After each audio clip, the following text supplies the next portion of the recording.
Imagine a massive underwater city, pyramids, roads, and geometric stone blocks the size of buildings, sitting 2,000 feet below the waves between Cuba and Mexico, discovered in 2001. Sonar scans that look too perfect to be natural, but almost no one talks about it. Why? Because what happened next involves Jeffrey Epstein, Ghislaine Maxwell, and a secret request to Fidel Castro himself for diving permission.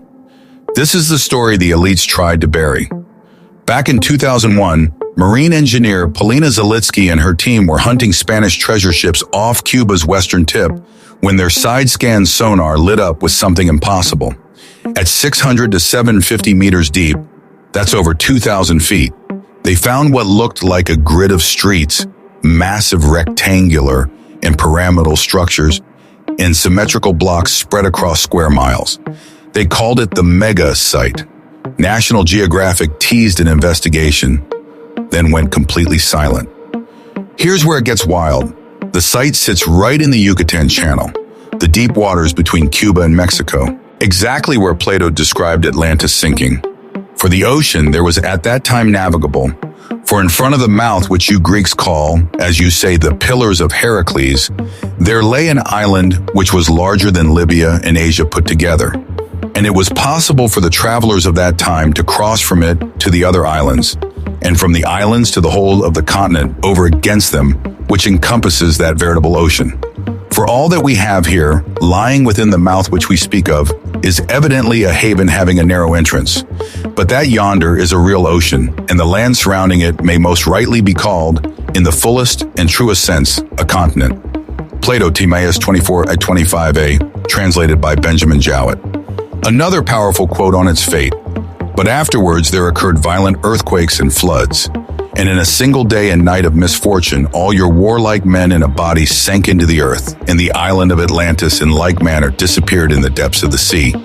Plato, Timaeus 24, geologists say it could have been above water as recently as 50,000 years ago during the last ice age. That's tens of thousands of years before any known advanced civilization on Earth. If it's man-made, it rewrites human history. So why has this vanished from the news? Extreme depth makes real exploration insanely expensive. Cuba tightly controls access to its territorial waters. No casual scuba dives or submersibles allowed. Mainstream science calls it natural geology, fractured bedrock, nothing more. But the real silence, the moment powerful people got interested, everything went dark. Fast forward to the newly released Jeffrey Epstein files. In 2004 emails, straight from the DOJ releases, Epstein associates are buzzing about Paulina Zalitsky's exact discovery. One chain, forwarded through a National Geographic EVP to billionaire Ted Waite, discusses the megalithic structures off Cuba and whether they could be adapted for intelligent beings. But here's the bombshell. According to researcher Jason Giorgiani and direct references in those circles, Ghislaine Maxwell, obsessed with Atlantis her whole life thanks to her father Robert Maxwell's friendship with Jacques Cousteau, convinced Epstein this was the real deal. They didn't just talk about it. They flew to Cuba. They met with Fidel Castro, and they begged for official permission to dive the site or even bring down a submarine. Maxwell was a certified submarine pilot. Epstein had the money and the connections.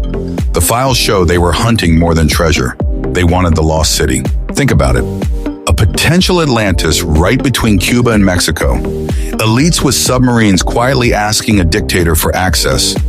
And then total media blackout. Coincidence? Or were they chasing something that could change everything we know about human origins? And why certain people want it kept quiet? What do you think this really is? Natural rocks or proof of a forgotten civilization? Drop your theories in the comments. If you want more on suppressed ocean discoveries, Epstein files, and hidden history, smash that like button, subscribe, and hit the bell. The ocean is 95% unexplored, and some secrets are buried deeper than others. See you in the next dive.